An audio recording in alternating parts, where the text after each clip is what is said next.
Like, I don't think there was any consideration put into the fact that we have just come off an 11-hour flight. So you don't even have time to get a meal in the airport. You don't have time to get anything.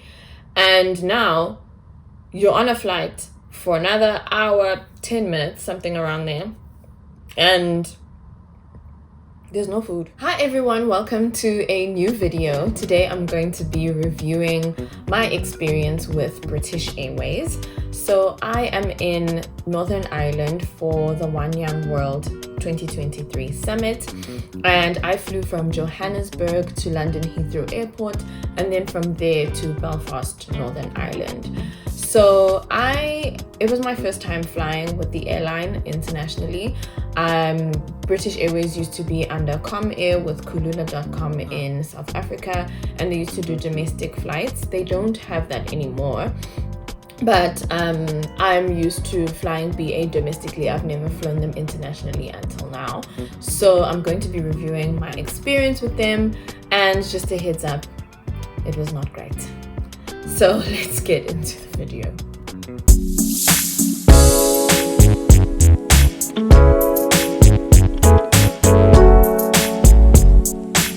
I'm going to start with the booking and the check-in process. I cannot speak to the booking process because I did not book the flights myself because I'm here for the One Young World Summit, so that booking was done for me. Although I haven't experienced any issues like with confusion with my booking number or flight number or anything like that. What I noticed though was that I had the app on my phone, the British Airways app, and nothing came out of the app when it was time to check in. So I remembered check-in very late, if you will. I remember the night before that I was meant to fly.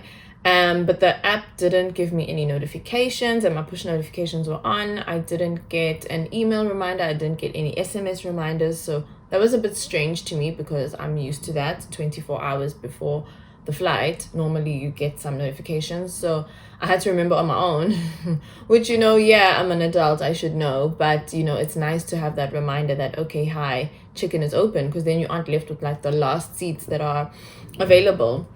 And you can do it in the moment. So I thought that was a little bit strange. The check-in process, however, was pretty simple once you do get into the app and do the online check-in. Everything goes by seamlessly. You can save the boarding pass to your phone, to your Apple Wallet. You can have it emailed. All of that part of things is absolutely fine and normal, and what I know is what I'm used to. Next thing I'm going to get into is the boarding and the in-cabin experience. When it's time for boarding, you are boarding in groups. So they start with group 1 through to, I think, about group 7. So because it was a long haul flight from Johannesburg through to London, which is 11 hours, it was a pretty big plane. I flew in premium economy, and premium economy was on the upper deck.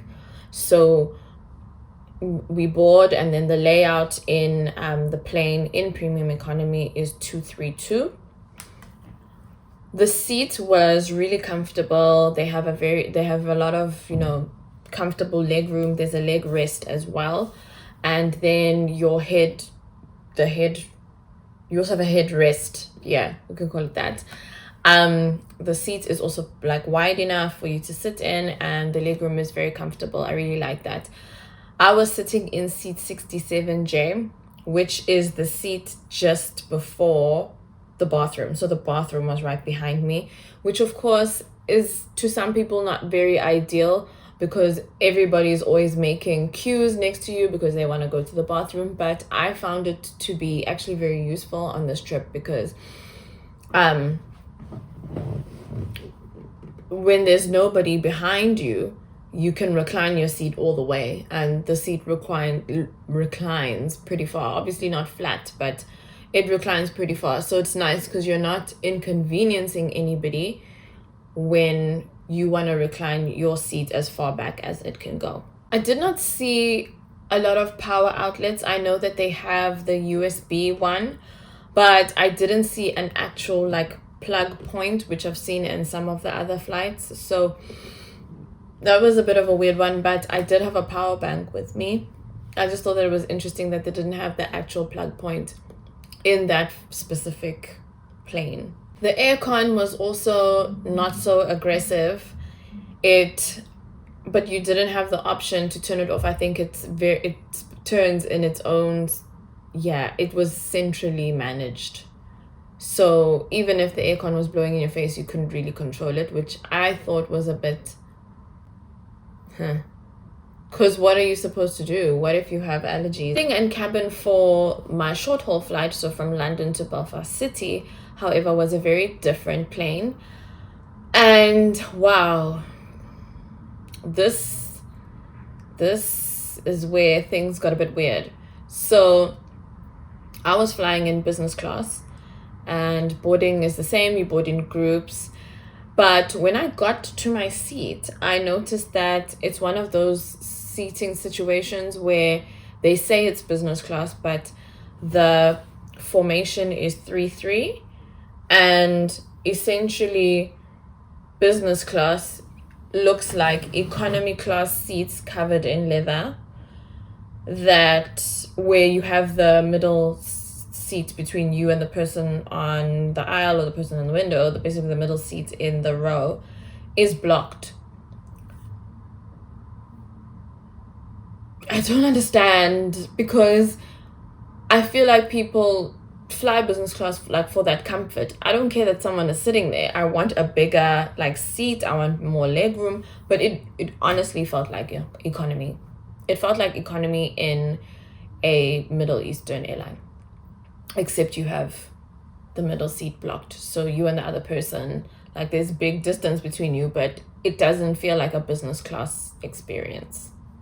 They also had one of those overhead aircon things, and it's so far out of reach that you have to actually call for assistance to turn it off. I'm really allergy prone when it comes to air conditioning, so I really needed that thing off, and it was blowing damn near directly into my face that I just had to call someone to try and help me turn it off. I'm now going to cover in-flight service. On both of my flights, the service was really good. I feel like the flight attendants do a lot to work with what they have, and they did their best to make us comfortable. They also are very attentive to your needs, and especially when it comes to dietary requirements, they really try to accommodate people as far as possible. I don't have any specific dietary requirements, but there were people around me who did, and they did their best to assist them. The worst part about both flights, honestly, was the food and beverages. Like, what was going on? On my long haul flight from Johannesburg to London, there was dinner service, and they had a chicken option, which never got to me. And then they had a fish option with vegetables. And honestly, when I was eating the fish, I felt in my gut that something was wrong. But because I was like, I don't know, I don't have any snacks, when am I going to eat? I'm like, let me finish my food. And that's where everything just started going downhill. After that fish, I was sick. And the rest of the flight I found to be really uncomfortable because I was not feeling well. And then there was a breakfast service at about 5:30 in the morning. So we were landing around 7:30, somewhere there. So around 5:30, they turn on all the lights, they serve us breakfast. The breakfast was actually all right, which disappointed me because now I couldn't eat it because I was sick from dinner. Anyway, then we get on to the short haul flight from London to Belfast, and they sent an email just before the flight from Johannesburg to London, saying that on the London to Belfast leg, they don't have catering for whatever reason. It's written in the email, but all I saw is no catering, and I just tried to ignore it. Then we got on the flight, and then I realized, oh, this is what they mean by no catering. So when they're doing the announcement, they say, oh, if you're in business class, we are offering you water or tea or coffee. If you're in economy, we're only offering you water. How? Like, I don't think there was any consideration put into the fact that we have just come off an 11-hour flight. We are chasing a layover of like an hour, 30 minutes. You don't have a lot of time. So you don't even have time to get a meal in the airport. You don't have time to get anything. And now you're on a flight for another hour, 10 minutes, something around there. And there's no food. It's just you and your thoughts of a shower with no food. And in business class, we got a biscuit. I don't even know if economy got a biscuit. But if you see, I think I took a picture. If you see the meal of the cookie and the water together, it looks like a prison meal. It really looks like, yeah, we tried. I was not impressed whatsoever. That was just wow. Wow. Anyway, there is in-flight Wi-Fi.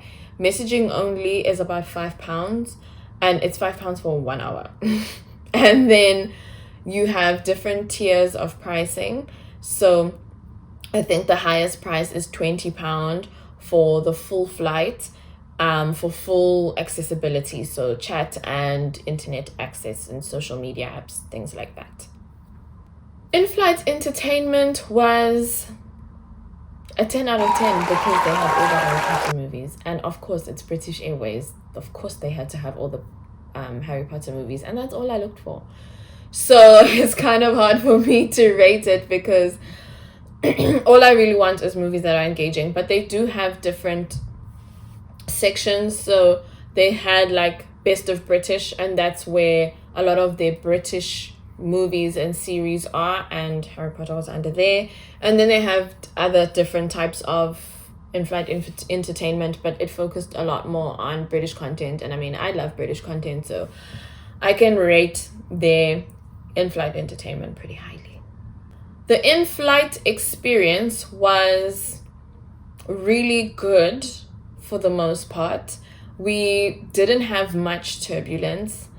Actually, there wasn't any at all, except on the flight from London to Belfast. There was a moment of we were sort of launched that much out of our seats and then back down, and then it never happened again. So that was fine. And then the landings. The landings were questionable. Because 1 minute you're in the air, the next it's boom! Like so rough onto the ground. British Airways. The last thing I'm going to cover is arrival at the airport and baggage claim. All things related to that. When I arrived in Heathrow, we immediately went straight towards going to immigration. A lot of the flights were delayed, so there was a big backlog at the searching section. So they were actually taking a lot of the carry-on wheeling bags and booking them into the hold for free. So I had to do that in the immigration queue. Then the immigration queue was extremely long. Of course, all of us are there without passport privilege. We get there, I was asked why I'm coming to the UK. I give my answer, I have my visa, she stamps, I go about my day. Now was where I was just dumbfounded at how long the process was. So after immigration and getting through that and scanning my boarding pass, there was a queue. That queue led into another queue. So I guess it's they were using it for free flow of traffic, but there's a queue to get into another queue, and that when they release you from that queue, you get into another queue to do security, but you're not assigned yet to where you're going to be searched. So that queue is just a holding queue. Then someone guides you to the queue where do you go and get searched. There's queues on queues on queues on queues.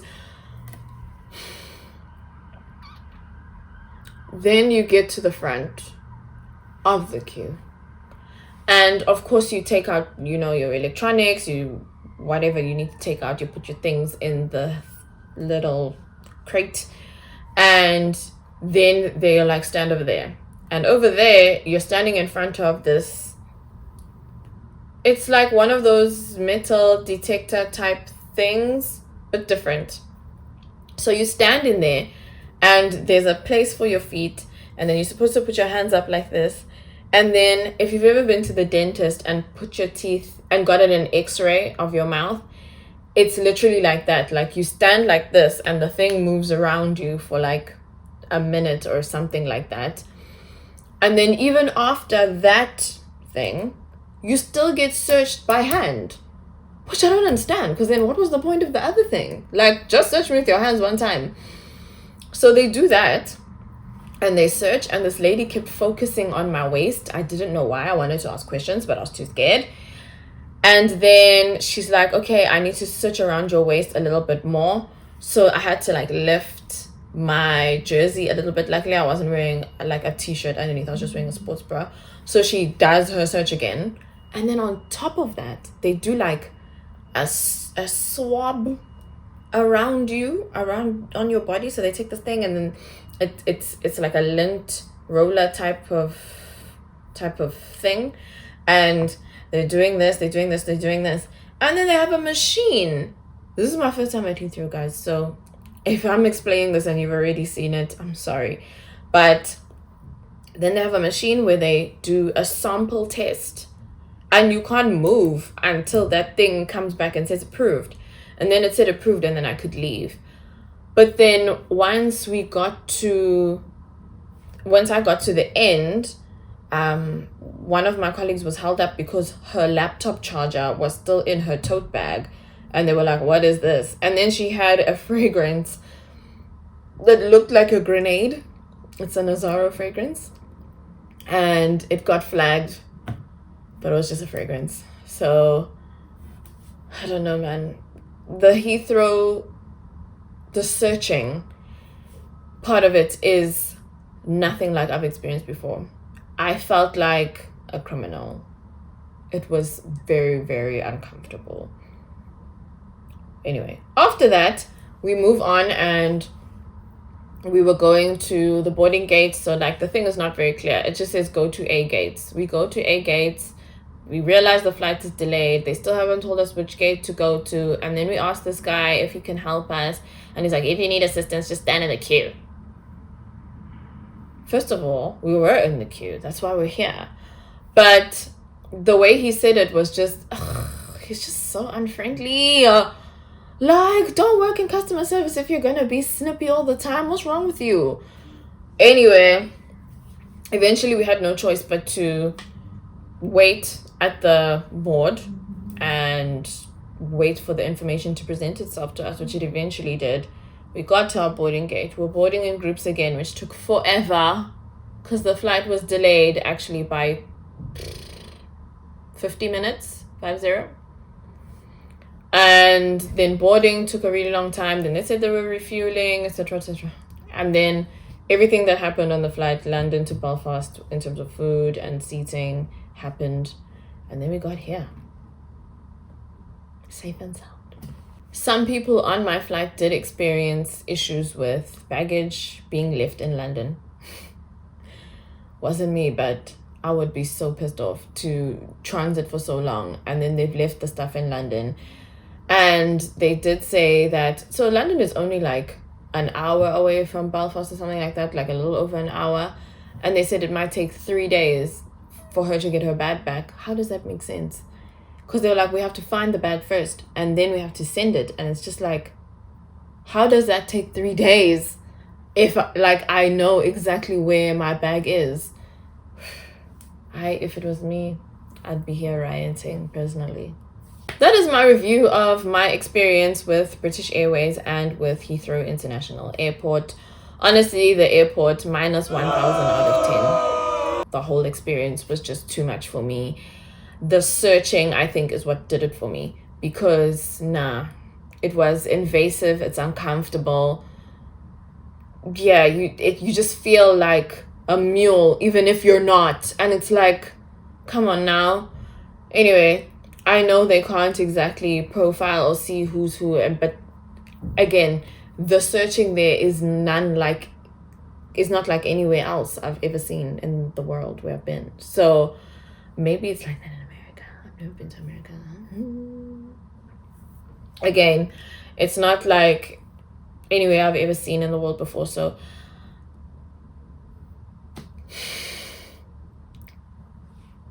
minus 1,000 out of 10 for Heathrow International Airport experience only. British Airways, I would give it a 4 out of 10. I think a 4 is fair. And honestly, 2 is for the staff, the flight attendants. And the other 2 is for getting us where we needed to be safely.